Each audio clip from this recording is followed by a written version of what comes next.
In this episode, we put up a high seat and talk about different high seat locations and everything you need to know about high seats. We have a look around the estate early in the afternoon and talk about what's been going on with deer management over the last month. And as the light fades in the evening, we try and stalk a muntjac. Keep watching to find out if we have any success.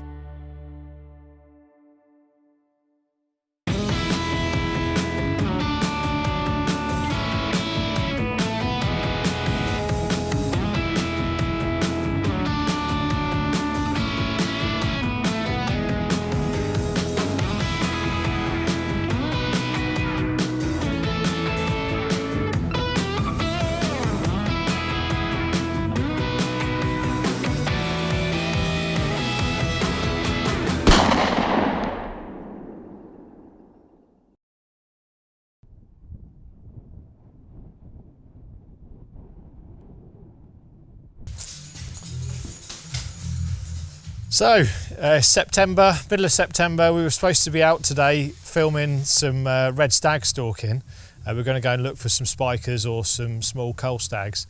But as you can see behind me, I was away last week and the guys have been doing a cracking job in the larder, putting some new plastic sheeting in and upgrading some of the electrics and stuff to make it a lot more hygienic and a bit more user-friendly. But obviously it's overrun a little bit and I can't get anything on the rail to get it into the chiller, so we're going to just have a look around the estate, talk about some bits and bobs that need doing, probably put a high seat up somewhere, and then we'll probably go out later on today for a roe or a muntjac. I've got a couple of people that want some for events this coming weekend.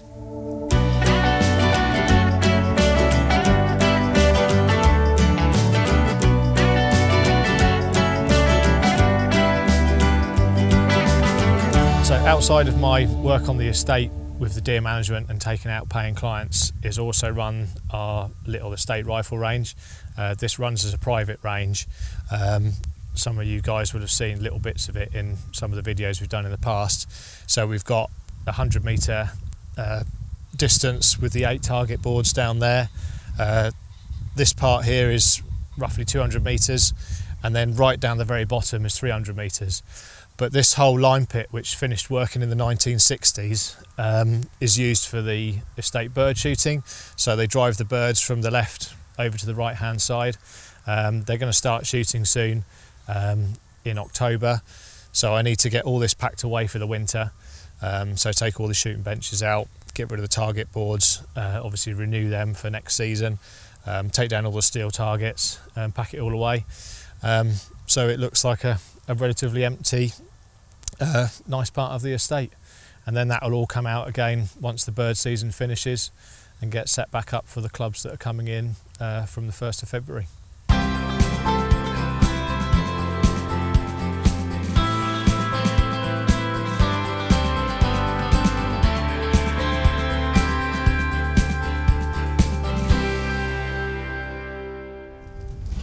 This time of year you can see the farm started working the ground over now. So this was potatoes, this field on the right. We've got an onion field that's been harvested way over in the distance along the side of the big wood. Obviously some of that will get sown with winter cereals. But in terms of the deer side of things, the reds are just about started rutting now. So as long as the temperature goes down to 10 degrees or less at night, then the stags will start roaring. So the last couple of nights there's been a little bit of activity from that point of view. On the roebucks, we're coming to the end of the roebuck cull now. Although the season goes on until the end of October, we try and finish our roebucks at the end of August, maybe go into a little bit of the first couple of weeks of September. And then that way it just gives me time to look around the red stags before we have possible clients coming in for those, and also then I can get on to shooting some spikers and young stags, just from a management perspective. Muntjac, we just carry on with the muntjac as normal.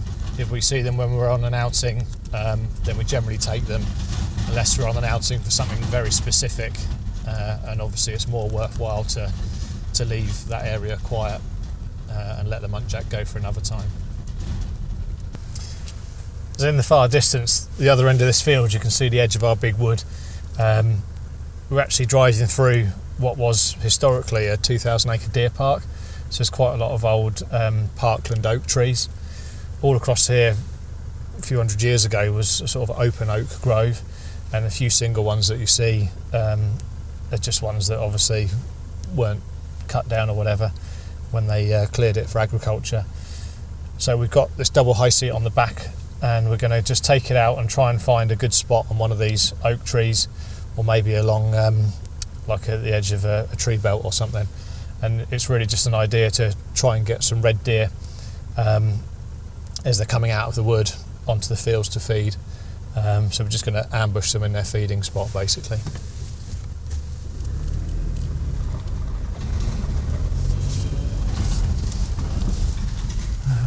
Another one of those blooming balloons. Let's get rid of that.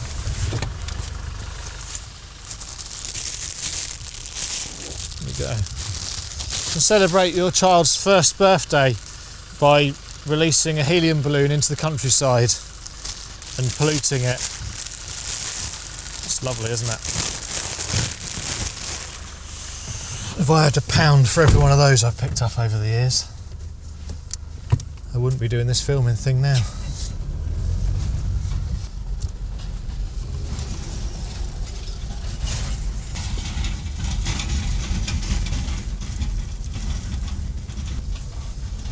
So I've just had a look round these trees on the left hand side here, and bearing in mind I've been here 17 years and there's no high seats on them, there's probably a reason why.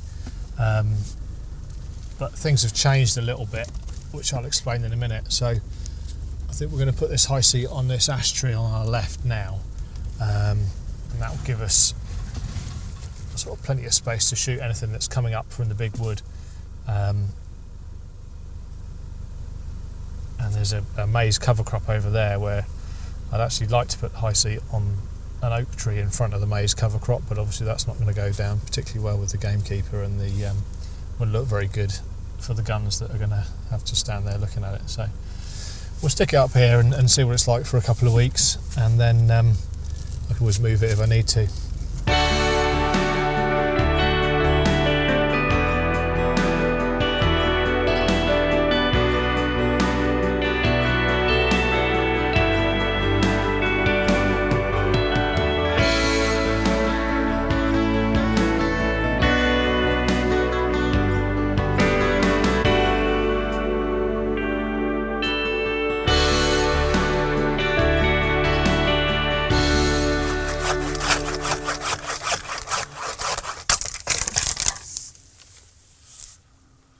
Obviously these ash trees are suffering with ash dieback a little bit, so that branch is dead. So the only thing we're going to have to think about in the future is, obviously as these branches die off, just from a health and safety point of view, is sitting in the high seat with the potential of branches falling off and hitting you. So I think this one's going to be there for maybe a year or two, and then we'll have to move it somewhere else.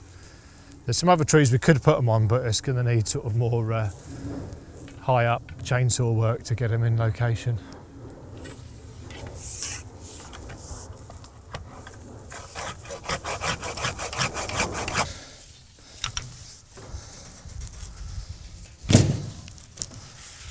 Okay. So we've just got the high seat up against the tree. Emily, who's filming on the second camera today, she had her feet at the bottom of the ladder, just stopping it from kicking out while I pushed it up. Obviously it's not very easy, there's a little bit of a slope up here, so there's a lot of top heavy weight when you're trying to get it up the tree. We just had to dig out a little bit of ground for the left hand leg to sit in, so it's sitting level. And then what I do is I put a strap around the ladder here, around the back of the tree, just to secure it on as much as possible. I then climb up and put the first big thick orange ratchet strap around the top of it. So that now can't come off the tree. That can still twist a little bit. So what I'm going to do now is go up and just put another ratchet strap around the orange one, just to really pinch it in tight against the tree. You know, some of you might think it's a bit over the top, but obviously bear in mind that usually we've got paying clients sitting in these, so we need to be extra careful on health and safety. It's also the reason that majority of all our high seats are galvanised steel, just so that nothing can rot away, you know, in the period where we haven't been back to them. So if someone climbs up there, something doesn't snap or anything. You know, these should last for years and years and years. They can get left here in all weather and all sorts. The only thing we need to replace on them, you know, maybe every 15 years, is just wood for the seat and the back. So high seat's all in now, nice and secure, can't move around. We've obviously just got to knock some of these branches out so we can get some clear shooting angles. As I said before, straight in front of us now, we've got a maize cover crop with a clump of elder. That's about 230 metres away. We've got the big wood over here, where obviously we're hoping red deer are going to come out of, and they usually come straight up this way. We've got a tree belt on our left, which is sort of 30-40 metres deep, which they sometimes travel through. But beyond that tree belt now, we have some of those carbon capture trees. So that's a fenced area all the way down the left. Whereas before they come out the top of the wood and walk over those fields, they now can't because they're funneled by that fence.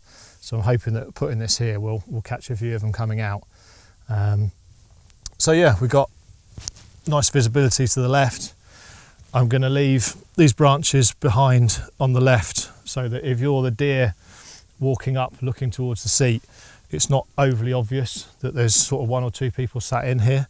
If we cleared them right out and you had a bare sky behind, obviously then you can sort of stand out against the background. And then over on the right hand side here, we're going to have to take a couple of these big branches out again. The only other thing to think about, or reason we've put this here, is that generally in the UK we get southwesterly winds. So sod's law, the one morning you want to use the high seat, it's doing the wrong thing. But generally southwesterly is almost where you guys are looking at from the camera angle. So generally the wind's going to be blowing from the wood towards us, so the deer shouldn't smell us. So that's it really. The only other thing I'll probably do, I need to do them on all the estate high seats actually, is get some pipe insulation foam and just put that around the rail, just cable tie that on. And then if clients have got nice rifles with wooden stocks, they don't damage them on the metal. Also gives the squirrels something to chew on through the winter. They usually last about a couple of years and then I replace them. And then what sometimes I do is I run a sheet of hessian around the front, which is usually about sort of 4 foot drop on it, just from the builders merchants. And that just gives us a little bit of cover as well. And I kind of always think that the deer see like the hessian flapping in the wind all the time, whether there's anybody sat in there or not. So they get used to a little bit of movement from the high seat. So yeah, but hopefully it'll be a good spot, and well, maybe we'll use it in the future when we do some filming in the winter. So get all these branches moved out of the way. Just need to make sure we pick up any little sticks and twigs that are at the bottom of the high seat, because the last thing you want to do is stalk into the high seat and then snap all the twigs around the bottom as you get into it. But yeah, pretty good. Get that tidied up and then we'll get on to the next thing. Another thing that's worth thinking about is, obviously there's a lot of leaf on this still. Quite often the deer for the next couple of days, they'll come round all these freshly cut bits of branches and nibble all the leaves off them. So it can be, you know, like here I could stand up against a tree over there and obviously might be a good place to shoot them just so they come and eat these leaves. So you've got your high seat up. Obviously if you're gonna get into your high seat, you need to be thinking about climbing a ladder safely. Obviously generally you've got a pair of sticks, so put your sticks either on the ground away from the bottom of the ladder or put them up against the tree. You know, don't put them up against the high seat, you know, through there, because it's just something you can trip over when you come back down. So put them out of the way. Obviously we're not out stalking anyway, so the rifle's unloaded, but unload your rifle. If you've got someone else up in the seat already, then you can pass it up to them with a bolt open so they know it's empty. That's probably the easiest thing to do. Let someone climb up, pass the rifle up to them, and then climb up yourself. But obviously if you're on your own, climbing up the ladder, 3 points of contact all times. Go up as far as you can, get yourself in under the rail, and then I tend to take the rifle off my back without bashing the bar about. put it up against the bar there, get into the high seat, obviously then load up, remembering that ideally you want to load still with the barrel pointing down at the ground. You know, you don't want to be loading with the barrel pointing up in the air. In case it goes off, you're at the optimum angle to send that bullet as far as possible. In terms of shooting in a high seat, a lot of people, if you're right-handed, a lot of people will just, you know, lean on the bar like this, and you just got so much wobble there. So what you really want to do if you're right-handed is get as far across the right as you can, get your trigger elbow up on the bar, put your hand underneath the fore end, and if you need to get lower, then scooch down in the seat, and you'll find that that's a very stable shooting position. If you're upright and you're doing this, then you're just wobbling all over the place. This high seat's got an adjustable rail, so I'd probably bring this up a little bit for me. Some of them don't have an adjustable rail, so you just need to get as low as you can. And obviously coming down a high seat is the opposite way. Unload your rifle.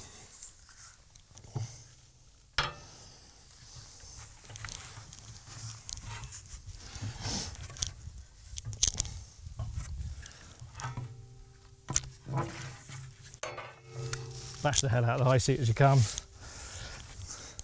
Another reason for having that foam on the rail, and then it's a lot quieter.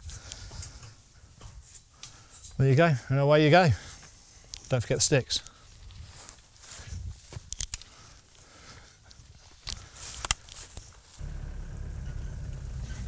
As we're driving away, we've got the woods itself is about 500 metres in front of us.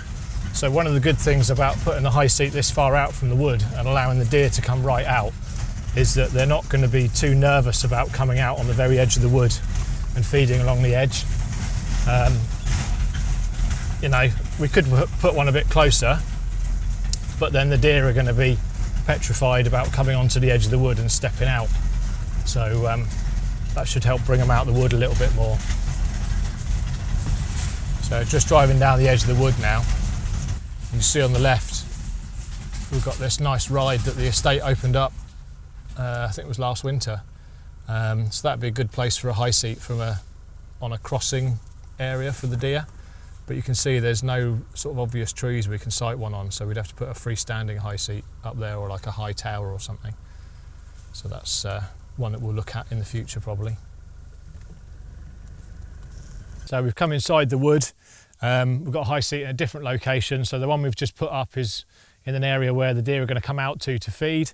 Obviously they may come out and feed on this ride, but the high seats in the wood on these rides are more to catch the deer crossing between the blocks of woodland. We've got the edge of the wood over there, about 150, 60 metres away. And then we've got about the same distance, safe shot down that end of the ride as well. These are slightly different design high seats. So they've got a fixed rail. You know, the jury's out on which one you think's better. This is obviously not a galvanised seat. This is one of our original ones which was painted. So these actually need to start coming back in and probably need a fresh coat of paint.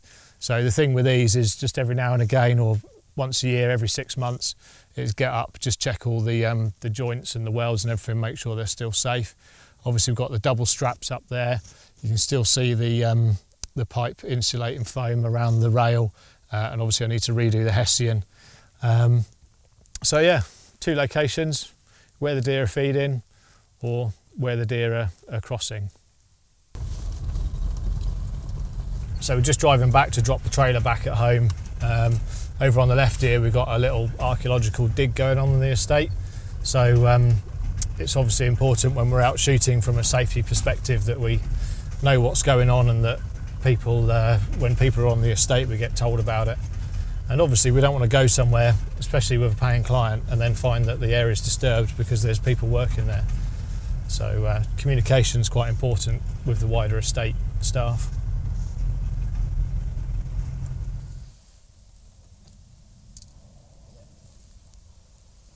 Yeah, so we've got a doe and 2 kids over there on that cultivated field. I'm trying to think what that field was. It was some sort of veg maybe, so they're just picking over what's left in the ground. It's sort of 4:45 now, so hopefully we'll start to see stuff moving around a little bit more. It's getting dark about 8 o'clock.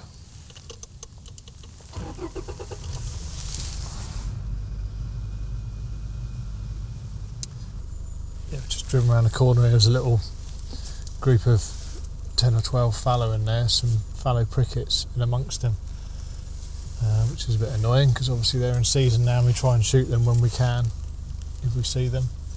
Obviously not from the vehicle, but this isn't far away from where we shot the fallow in the last episode we did, so we're just going to go and have a look on that sugar beet now to see if there's anything out there of any interest, and then we'll keep heading round.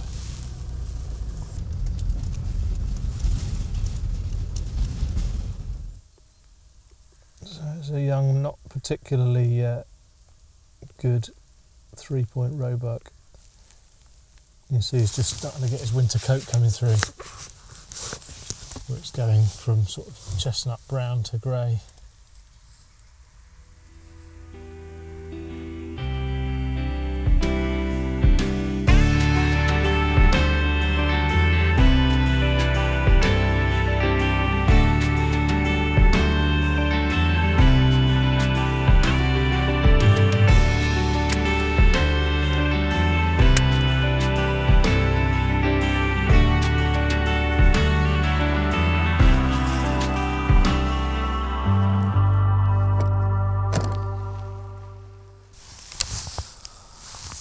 So it's just about 6 o'clock now.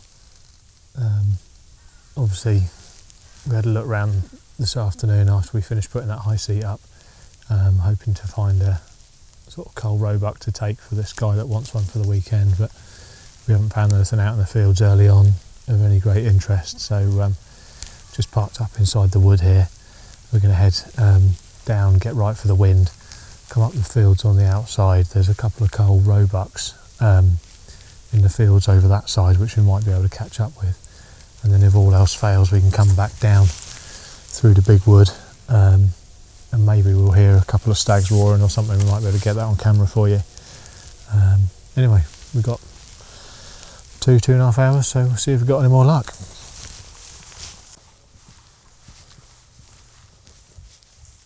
So we've just come around the outside of the reservoir, and normally at the end of the summer that would be fairly low, but obviously with the really dry weather we've had, that's now, for this, run completely dry. There's a platform over there the other side with the big pipes coming off it. That should actually be floating in the water. So this has been run down and unusable for, I don't know, maybe a month or so now. So rather than a reservoir, it's a sort of thin pond really. So have to wait till the winter so they can fill that up if they get a licence to extract water from the river. And the road kid just come out from that oak tree in the middle of the stubble field.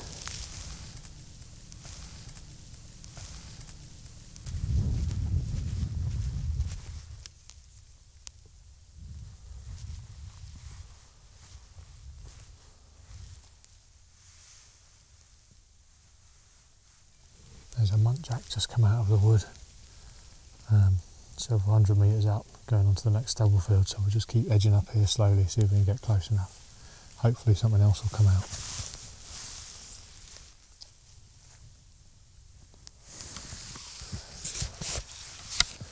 Muntjac's just crossing into the end of the tree belt over there. You see it? It's just too far away still. It's 250 metres away, which is too far on a little muntjac, especially when you don't have time to get settled down or anything. And keep trying.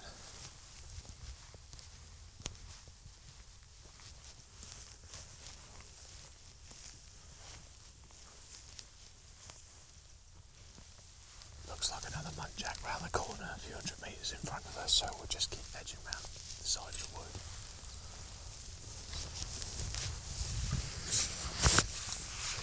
Young muntjac buck, so we'll just keep going. Try and get about 100 metres away from it. It's about 250 at the moment.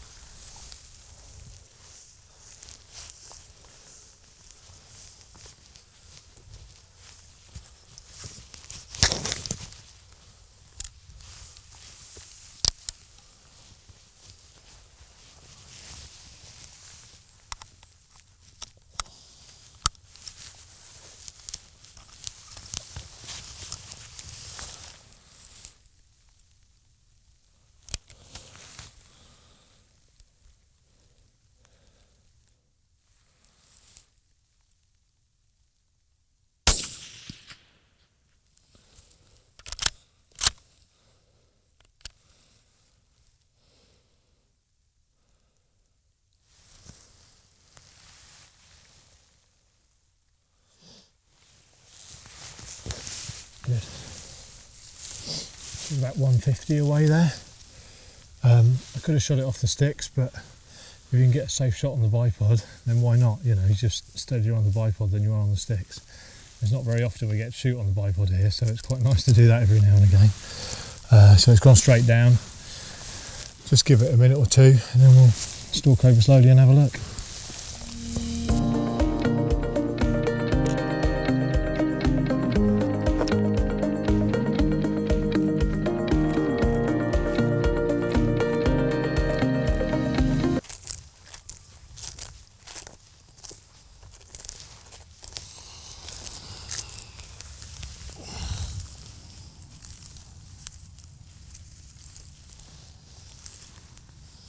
Good, so just what we said back there, just a young yearling buck. It's got its first set of antlers, because remember on the muntjac the first set of antlers just come straight up out of the pedicles, there's no coronet on it at all.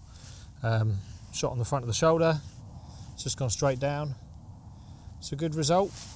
We'll get this one grallocked in the field, because obviously I can't use the larder because we don't have the water there at the moment, and then we'll get it back into the chiller.